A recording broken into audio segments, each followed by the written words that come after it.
Welcome to the channel, everyone. I've got another RV project and I'm going to be removing the vinyl on the front of our Sunnybrook fifth wheel. So I'm going to start with a heat gun and we're going to start getting this stuff loosened up and see how it comes off. It's faded and it's cracked and it's time that it gets removed, and I've got other plans for it. I'm not putting vinyl back on it, so you'll see that later on in this video what we're going to do. So let's get started.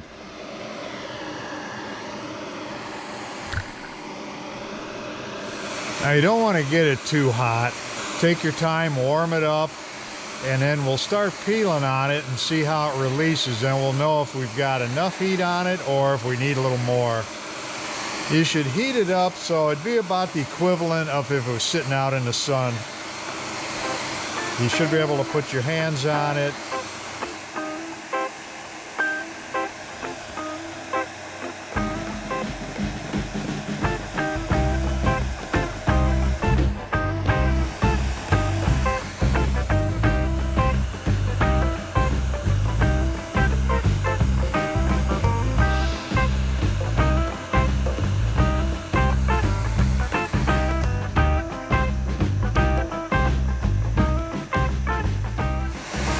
Anytime you're using a razor blade scraper, don't gouge it straight in. You want to slide it in like I'm doing here. Just slide it in there and work it up.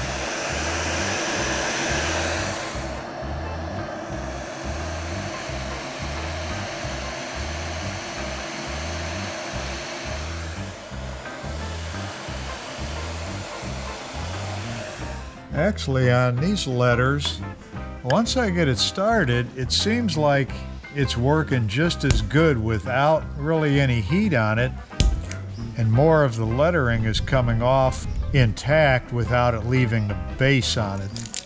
I'm going to try something else here. I'm going to squirt it down with some Windex. That'll be a lubricant, and just see what happens. Just do it with the razor blade as opposed to trying to heat it up and pull it off.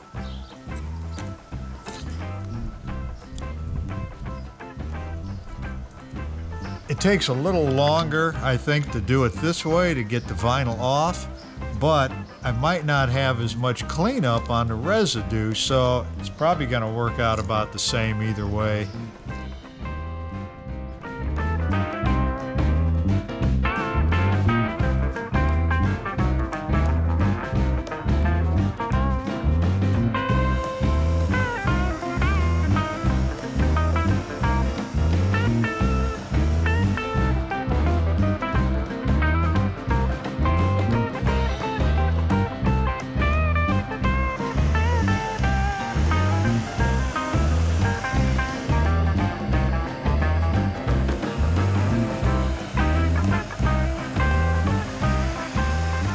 All right, now that's how vinyl's supposed to come off.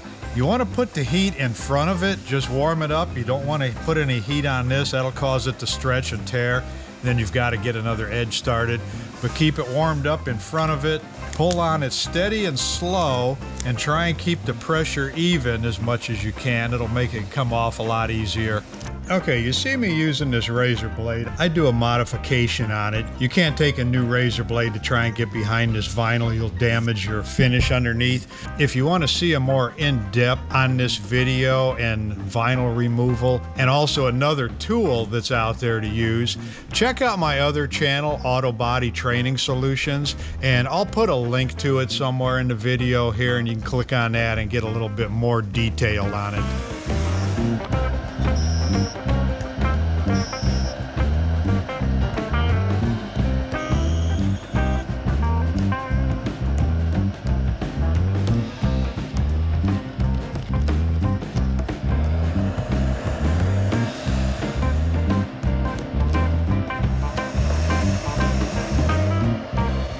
Next step, I'm going to wash the front of this RV with Simple Green, get everything cleaned up. Then I'm going to try some Goo Gone or Goof Off on it and see if that'll take it off. Usually I'd use a Prep-Sol, but it's such a big area, I'm going to try a better, a safer alternative and see how that works.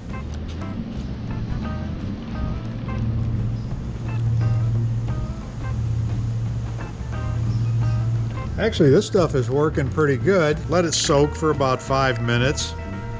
and this seems to come off pretty good. A little more environmental friendly. And this is actually a tool for putting on vinyl.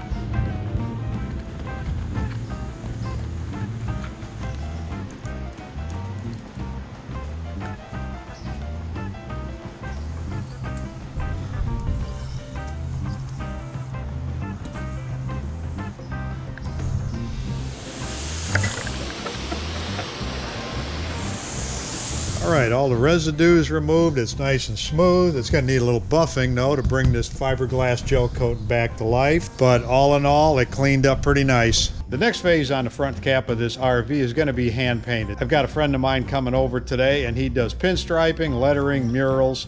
So we're gonna do something on the front of this cap and we'll follow along and see how the professionals do it.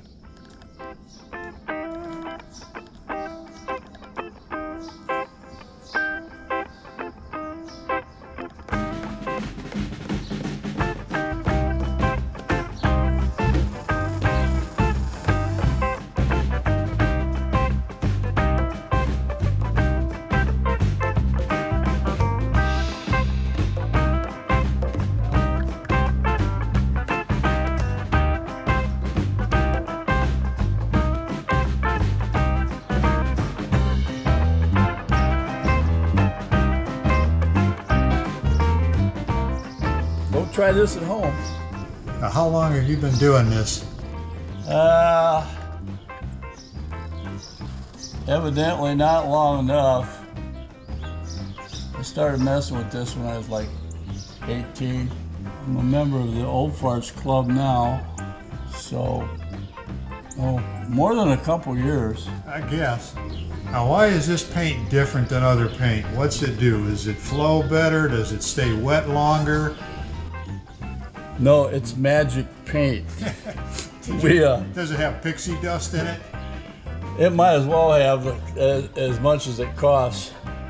It's called One Shot, and it's an enamel based, but I'm having a very difficult time finding it because the company that made it or makes it or whichever, I have called the company several times and I cannot find anybody. I can't get a hold of anybody.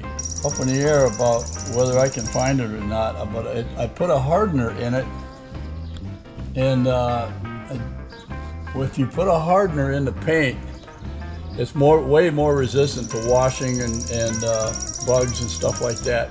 You can also clear over it if you want to shoot clear. I use it for motorcycles also.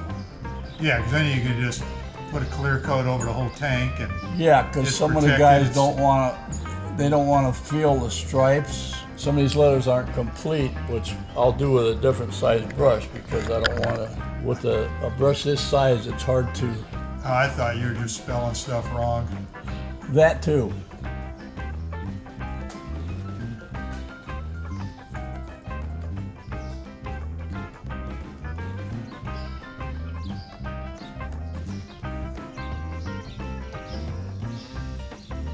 Those brushes horsehair? Actually, they're squirrel. Seriously. Are they? Yeah. No, that's a $25 brush right there. That's a $25? Yep. So you gotta take care of them. How long they last? I've probably had this one about 5 years. Yeah. And it's had a lot of paint go through it.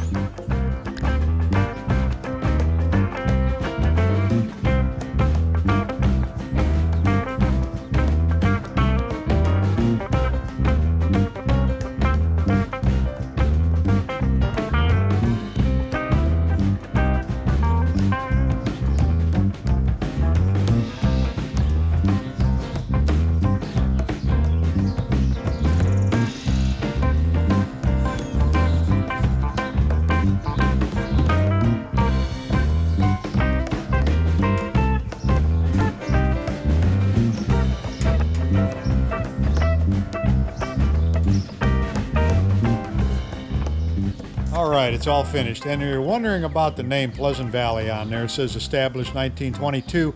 This is the name of our farm, and it's been in the family exactly 100 years. So I'm the fourth generation on my dad's side of the family to own the farm. So that's the meaning behind the name on there, and it's a little bit different. We didn't want to put vinyl back on. I want to do something kind of unique. So it looks good. We're really happy with it. So if you like this video, send me a comment, give me a thumbs up, hit that subscribe button. Thanks for watching.